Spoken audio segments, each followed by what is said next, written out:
wetland जो हुआ था that was in Victoria Falls and Zimbabwe में था. We met a lot of countries. उसमें साउथ अफ्रीका था, युगांडा, कीनिया, गाम्बिया. जिम्बाब्वे में तो हो ही रहा था, तो जिम्बाब्वे की अथॉरिटीज़ थी. Sri Lanka, Bangladesh, south Korea, Japan. But important point was कि जो हमारी डिस्कशन थी that was more of a Indo African summit, because हमने एक सेशन जो अटेंड किया उसके अंदर बहुत सारे मेंबर ऑफ पार्लियामेंट्स आए हुए थे from Malawi, Kenya and Gambia. उनसे जब बातचीत हो रही थी तो उन्होंने कहा कि भाई हमारे यहाँ पे एजुकेशन की बड़ी प्रॉब्लम है. So we were the one who started the conversation that indigenous लोगों की जो इंटेलिजेंस है, उनका जो बेसिक नॉलेज है, उसको आप अनएजुकेटेड कैटेगरी में मत डालिए, because they are the people, the Indo African race of the people are the one who have been resilient to all sorts of climate calamities. They've survived all the deluge, all the floods. अभी जो हमको climate resilience build करने की ज़रूरत है, तो हमें ये जो indigenous knowledge है इसको imbibe करके ही strategy बनानी पड़ेगी. तो if we are wanting to solve the sustainability crisis of the planet, the only way forward is to learn from those people who have been living sustainably for ages. जो longest, oldest continuous civilization है, that is only in India and Africa. So we must learn from those traditional practices. हमने वैदिक सृजन में यही किया है. We have done a research on the ancient Indian Vedic science. जो Indian knowledge system है, हमने उसके ऊपर research किया. And the way forward is understanding of the nature is there into our traditional systems. Vedic science is the largest possible repository on natural sciences and the life sciences.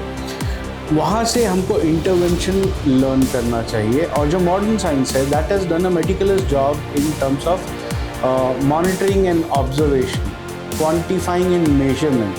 तो हम जो traditional science है उससे intervention learn करें, और जो modern science है उससे observation, monitoring and measurement learn करें. तो we get best of both the world's.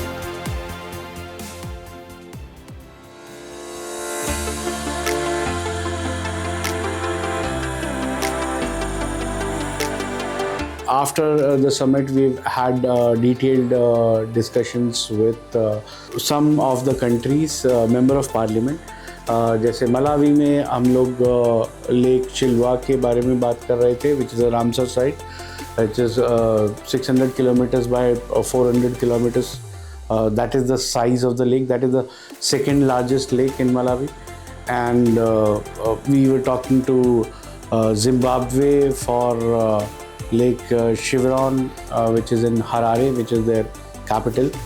The summit was there in Victoria Falls, which is towards northern part of Zimbabwe, and everybody was like very much interested in a nature-based solution, because sustainability is all linked to nature, and the most sustainable phenomena on this planet for last 4.3 billion years is nature itself. So if we observe and understand nature and we design our development strategies in absolute harmony with nature, then obviously our practices will be more sustainable, the development will be more sustainable, and that is the idea which has been discussed. Even people from Middle East, from Saudi, they had a stall. South Korea is the regional chapter headquarter for Ramsar in Asia, so we've had a discussion with them also. The Wetland International we met, even people from GIZ were there, so we had a discussion with them as well. So all these international bodies who had come together for this COP, we were just trying to make them understand that we need to define the water bodies not just as a pool or reservoir of water, but as an ecosystem service provider.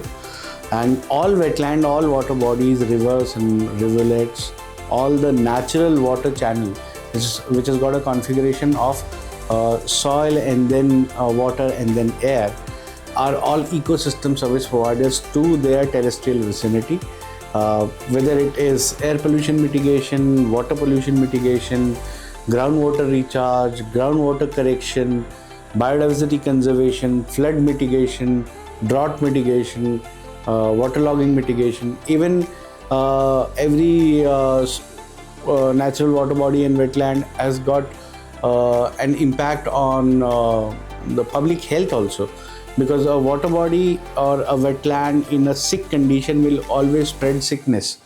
A water body or a wetland in a healthy condition will spread health all around. So there will be a better public health index, public prosperity index, and public happiness index. So there is all plus if we maintain our wetlands and water bodies in healthy condition. Interestingly, in the meeting held for the Ramsar Convention in July 2018, it was concluded that all 17 UN SDGs are met, provided our water bodies and wetlands are in good health. So we were talking more or less on the same lines, but we were also quantifying that what exactly are the ecosystem services, what are the impacts, and how the administration generates revenue out of it, which was a new angle for almost the entire audience. They were aware that okay, UN SDG goals can be met, but when we talked about the environmental credit, which is the primary revenue, which are 5, basically carbon credit, water credit, sanitation, emission and biodiversity credits. So even those people who were totally convinced that all UN SDGs can be met, they were also amused and amazed that okay, this is also one of the angles which we can add to wetlands and water bodies for revenue generation.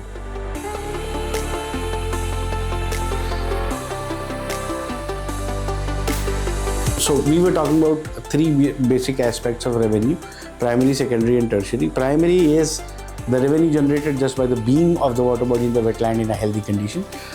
Secondary is using the infrastructure like tourism revenue, or maybe water sports, or maybe angling, those kind of stuff, which can actually generate revenue out of the human activities.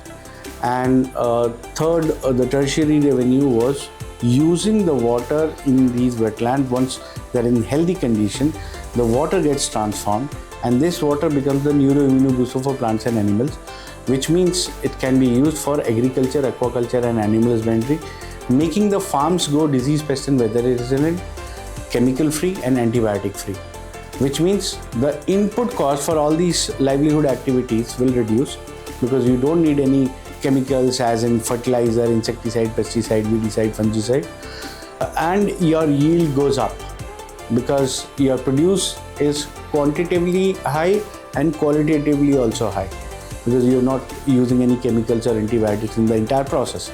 Right?